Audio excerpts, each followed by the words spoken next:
Boa noite, é um prazer estar aqui. Reagimos muito bem, tendo em vista a ótima atuação que tivemos na quarta-feira, mas mesmo assim acabamos sendo eliminados da pré-Libertadores, mesmo vencendo o jogo. E a nossa proposta, vindo ao Morumbi, era de tentarmos vencer o Clássico, né? Então, a escalação, os jogadores em campo, a gente tinha um foco muito claro de tentar, mesmo sabendo da dificuldade de recuperar uma equipe em 48 horas, para um jogo tão importante. E um jogo tão estratégico, né? Nós precisávamos, a exemplo do que o São Paulo teve, uma semana cheia para focar exclusivamente no São Paulo. São Paulo é um time de muita qualidade, de muitos movimentos, que estrategicamente você tem que estar muito atento e muito treinado para entender as dinâmicas de movimentação do São Paulo. Mesmo assim, a equipe se superou, né? Conseguiu, mesmo com esse pouco tempo de recuperação, fazer uma partida de igual para igual. Penso que foi um jogo franco, um jogo aberto. As duas equipes atacaram uma a outra. São Paulo acho que finalizou um pouco a mais que a gente, mas em termos de posse de bola foi parecido, chances claras de gol também foi muito parecido. Então, um clássico que o empate acabou ficando feio para o torcedor, porque um jogo tão bonito merecia-se gols, né? Mas como foi um jogo franco, bacana de ver, penso que a equipe lutou e se desempenhou o máximo que podia dar, com tão pouco tempo de recuperação de um jogo para o outro. Tiago, até em cima dessa sua resposta, queria que você falasse um pouco do seu trabalho nesse tempo, né? Você entendendo do que é o Corinthians, uma eliminação, já tendo um clássico pela frente, como você se comportou nesses 2 dias que sucederam depois da eliminação? E se você quiser falar um pouco da arbitragem, o que você viu da reclamação, especialmente dos lances mais polêmicos, esse no final também? A gente que trabalha com futebol e chega nesse mais alto nível, quando você chega no Corinthians, no São Paulo, você é um competidor por natureza. A gente já superou muitas adversidades. Quando eu falo a gente, é comissão técnica, jogadores, todas as pessoas que estão nesse nível, no mais alto nível. Você superou muitos obstáculos para chegar aqui. E não é uma eliminação, por mais que seja um momento importante do clube, que vai tirar o nosso foco e a nossa ambição de continuar melhorando. E esse foi o discurso com nossos jogadores. Nós temos jogadores ali que já disputaram Copa do Mundo, já foram campeões mundiais, Libertadores da América, brasileiros, Copa do Brasil, sul-americanos. Então, jogadores de muita cancha, né, para sustentar um momento difícil. E a gente sabe que o DNA do Corinthians passa por jogar bem, que é o que a gente busca, mas principalmente por competir, por correr no campo, por se doar ao máximo, sabe? E a demonstração que o torcedor nos deu após a desclassificação na última quarta-feira, nos aplaudindo pelo quanto os jogadores se esforçaram, mostra que a gente tem que tentar repetir isso todo jogo. Quer vencer o adversário, sim, mas com muita luta, disposição, e foi isso que eu foquei. A gente não poderia mais focar no que passou, temos que focar nesse clássico, mesmo com pouco tempo. Sobre os lances que você falou, polêmicos, sem o VAR é difícil, né, você avaliar com clareza, porque da onde eu estou vendo está muito longe, está muito distante. Sei que tiveram reclamações de pênalti para o São Paulo, para a gente, sabe, um lance no final ali que era para ter sido amarelado, o jogador do São Paulo já tinha amarelo para ser expulso, não foi, sabe? Então, circunstâncias que foram ruins para os dois lados, mas também falei para o árbitro depois no final do jogo que é um jogo muito difícil de apitar, né? Porque são muitos jogadores experientes, um jogo onde você tem que estar tomando decisões muito rápidas. Então, como eu já pedi desculpa para a arbitragem brasileira na última coletiva, tá todo mundo isento de qualquer circunstância.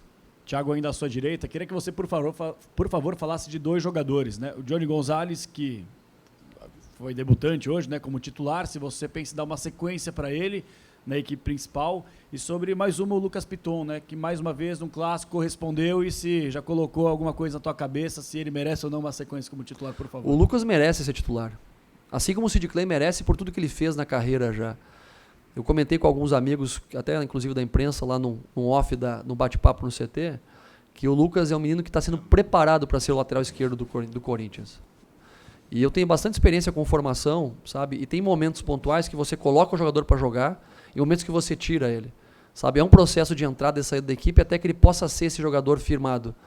É bom lembrar que o Lucas, até um mês atrás, ele estava para disputar um jogo pela Taça São Paulo, e nós mandamos ele vir de volta à pré-temporada, porque acreditamos que ele tem esse potencial para vir a ser titular do Corinthians. Então a gente vai trabalhar com ele, com calma, sabe? Temos que dar continuidade ao Sid Clay também, porque é um grande jogador, tem uma história bonita no futebol, tem passagens fora do país, está voltando, precisa de ritmo, de adaptação.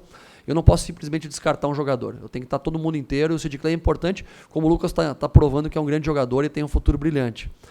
O Johnny, né? A gente está em dúvida se é Ione ou Johnny, a gente tem falado das duas coisas. Ele tem alguns atributos que chamam muito a atenção. Ele tem muita força física, né? E é um jogador que é de velocidade, é um jogador que recebe bola no pé, que ganha a bola longa na disputa na bola aérea. E eu sempre busco atributos dos jogadores que destaquem muito. E hoje era um jogo onde a gente precisava ter ataque à linha do São Paulo, teríamos que ter um embate físico também contra a linha defensiva do São Paulo, que é uma linha onde tem Juan Fran, Arboleda, Bruno e Reinaldo, que são caras muito físicos, muito fortes, que nós teríamos que sustentá-lo em cima muitas vezes. Então a presença dele foi por isso, tanto por sustentar essa bola, por ter velocidade e ataque, e ele, mesmo com pouco tempo de treinamento, sustentou aí praticamente mais que a metade do jogo. Então é um jogador que tem sim a ideia que se continue na equipe principal, vai disputar posição com os demais, né? E vamos torcer que ele continue nesse processo ascendente que, como ele estreou hoje. Thiago, boa noite. Boa noite. Saindo um pouquinho do que aconteceu no jogo em si, mas também envolve a partida, como é que você analisou, interpretou esses gritos homofóbicos? A partida no início foi interrompida por causa disso e é um assunto, infelizmente, ainda recorrente num ambiente tão machista que ainda é o futebol. Não cabe, né? Não tem mais espaço para nada desse tipo de coisa. Eu estou fazendo aniversário hoje e ainda peguei uma geração que parecia algo comum antigamente se fazer esse tipo de brincadeira, mas como as coisas hoje tomaram uma proporção de muita agressividade, as pessoas estão com a paciência pequena, estão reagindo com violência, não cabe mais esse tipo de coisa, né? Nós estamos num mundo hoje que é globalizado, sabe, que todos temos espaços, todos temos direitos e deveres da mesma maneira. Então eu acho um absurdo, né? E não é porque aconteceu hoje, se acontecesse com a torcida do Corinthians, de qualquer outra torcida também não tem cabimento acontecer esse tipo de coisa. Até porque dentro das próprias torcidas temos pessoas, né, com as suas opções de qualquer tipo, temos que ter respeito sim. Penso que o árbitro chamou a atenção do fato e parar, né, um jogo tão importante para chamar a atenção desse tipo de fato já é um meio educativo, né, pedagógico, para que possa ter essa repercussão, para que possa haver essa pergunta, para que eu possa explanar e a gente debater sobre esse assunto mais vezes e cada vez mais coibir esse tipo de atitude. Thiago, boa noite. Boa noite. Duas perguntas rápidas. A primeira, o fato do Corinthians ter ficado durante mais de uma década, normalmente jogando no contra-ataque, com raras exceções, futebol reativo, a transição na bola longa, o contra-ataque rápido, e você que é um treinador que procura mais o jogo, gosta de fazer aquela marcação alta, isso é um problema maior para você, essa mudança de filosofia? E a segunda questão é o seguinte, em razão dessa mudança, o time oscilou novamente hoje, terminou muito bem o primeiro tempo e não voltou tão bem para a segunda etapa, pelo menos nos primeiros minutos? É um desafio que a gente possa implementar essa maneira de jogar. Para mim está muito claro, né, que nós temos jogadores com característica para fazer esse tipo de jogo, para sermos agressivos na pressão na bola, para subir marcação, para conseguir jogar dentro do campo do adversário a maior parte do tempo. Temos esses jogadores, mas como você bem mencionou, é uma cultura que está enraizada e a gente precisa de tempo.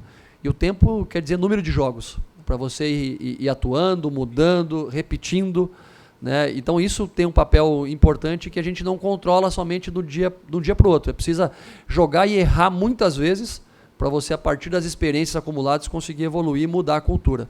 Além de mudar também a característica de alguns jogadores pontuais. Por exemplo, a gente joga com 2 volantes hoje que são jogadores técnicos, que são competitivos, com e sem a bola, mas que dão muito mais ênfase à qualidade de jogo, para tentar ter uma saída mais distribuída. Expõe muito mais o Gil, por exemplo, para jogar, e o Gil tem tentado jogar e tem feito ações muito bacanas. O Cássio tem procurado jogar pressionado em alguns momentos. Vão acontecer erros, né? E a gente tem que estar preparado para suportar até a crítica em algum momento que o erro acontecer, porque é um processo de mudança de cultura. Sobre a questão do retorno do segundo tempo, eu penso que o nosso ritmo físico pesou um pouco, sabe? Porque a gente começou num jogo de trocação com o São Paulo. E era um jogo até pelo nosso desgaste acumulado do jogo anterior, que teríamos que ficar mais com a bola como terminamos o primeiro tempo. Circulando mais a bola, forçando menos a bola, tentando forçar o último passe numa bola mais de segurança no pé, ao invés de uma bola de espaço toda hora. E aí nós entramos num jogo de contra-ataque, né? O São Paulo contra-atacando, nós contra-atacando, e aí gerou uma questão física que muitas vezes a gente saiu perdendo. Então, eu acho que esse entendimento do time do jogo, de ficar com a bola, somado com o desgaste acumulado nesses últimos 2 dias, porque jogamos aí, né, praticamente desde os 28 do primeiro tempo, contra o Guarani, com um jogador a menos. Repetimos quase toda a escalação hoje, pesou bastante a parte física para ter essa oscilação durante o jogo. Tiago, aqui, boa noite. Boa noite. Aproveitando até o gancho do colega Quintinho, em relação ao modo do Corinthians jogar, essa mudança de estilo de jogo. No final da temporada passada, o Coelho elogiou bastante a questão tática dos atletas, essa inteligência. Queria que você falasse sobre essa inteligência do seu elenco e como eles vêm absorvendo essa mudança num espaço curto nesse início de temporada. O processo de aprendizagem ele passa pela repetição, né, e passa pela humildade de quem está recebendo a informação e querer absorver e executar. Os jogadores que a gente tem, os caras são humildes para trabalhar, para ouvir, para tentar fazer. Mas é como você, uma reação cotidiana na sua casa, quando você se sente acuado, quando você se sente no momento de pressão, normalmente você acaba recorrendo ao que você mais fez na carreira, o que você mais fez nos últimos anos. Então tem momentos dentro do jogo ainda que os jogadores, quando estão no momento de pressão, quando a cabeça não consegue parar para pensar, que você está no automático, que você acaba recorrendo para ações que não são a que a gente está tentando planejar nesse momento. Mas esse perfil do grupo, que nem o Coelho falou, que é um perfil trabalhador, perfil que quer fazer um jogo diferente, que quer mudar, ele está presente. A gente tem um grupo que é muito focado em tentar evoluir, melhorar, e isso faz toda a diferença para essa melhora, e aí só a sequência dos jogos que vão nos dar esse automatismo que a gente tem buscado. Tiago, boa noite. Boa noite. Eu queria te perguntar sobre o posicionamento do Luan, né? Hoje ele começou aberto pela direita e você tem utilizado geralmente o jogador de velocidade ali naquela posição, né? No segundo tempo, com a entrada do Pedrinho, ele foi para o meio, começou a participar mais do jogo, enfim. Eu queria saber se você pretende utilizar o Luan em várias posições, no meio, ou aberto pela direita, pela esquerda. Como que ele pode te ajudar? Quais são as dificuldades dele com isso? E outras, se você me permite. Eu sei que você já falou sobre a formação do elenco na semana passada, mas com a saída do Gustavo, eu queria saber se você pretende trazer um outro atacante, enfim, fazer essa reposição. Jogador bom joga em qualquer posição, já dizia os antigos, né? E o Luan é um jogador de muita qualidade, que roda bastante o campo. Ele teve uma função defensiva mais pelo lado, mas ofensivamente ele tinha muito movimento, muita liberdade de sair do espaço que ele estava para ocupar outros espaços de meio campo. E ele é um cara que precisa tocar na bola muitas vezes, né? Porque ele dá qualidade para a equipe.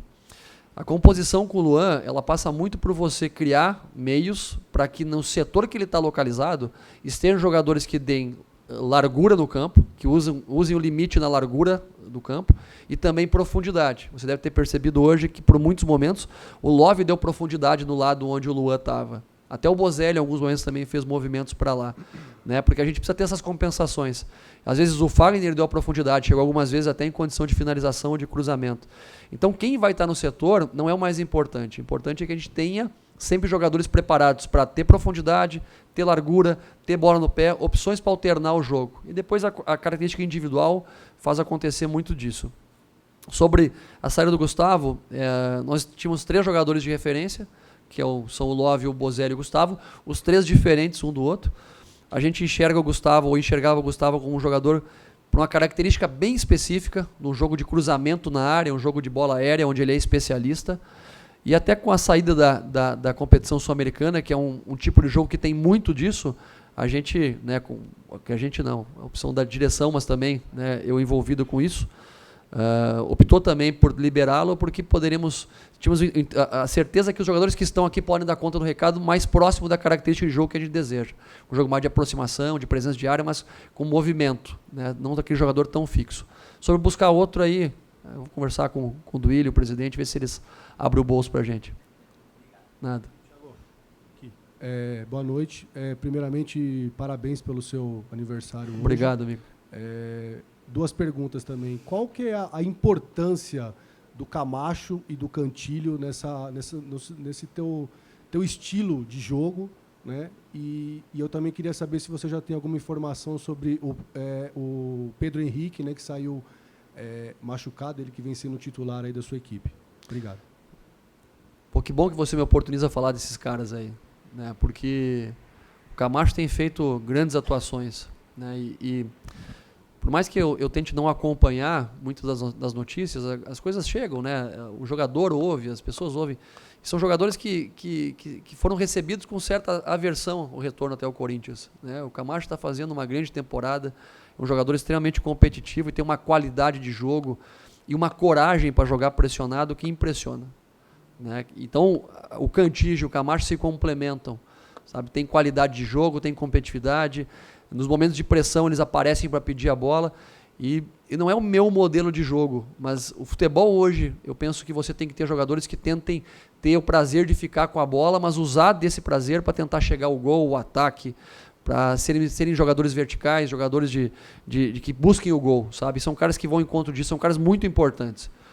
O Pedro é outro cara que fez uma outra baita partida hoje, né? Que estava nessa mesma situação onde o pessoal um pouco de dúvida, e o Pedro, eu falei, é um baita jogador, pode ser que erre em algum momento, como outros, mas é um cara de ótimo potencial, formado no Corinthians, sabe? Que tem feito grandes atuações, e sentiu uma fisgada na coxa, falou que saiu mais para prevenir com medo que aumentasse a dor, mas depois o Bruno entrou bem ali. Agora a gente tem uma semana toda para recuperar os caras e treinar, e eu espero que ele esteja já à disposição aí na nossa reapresentação. Thiago, aqui à sua direita.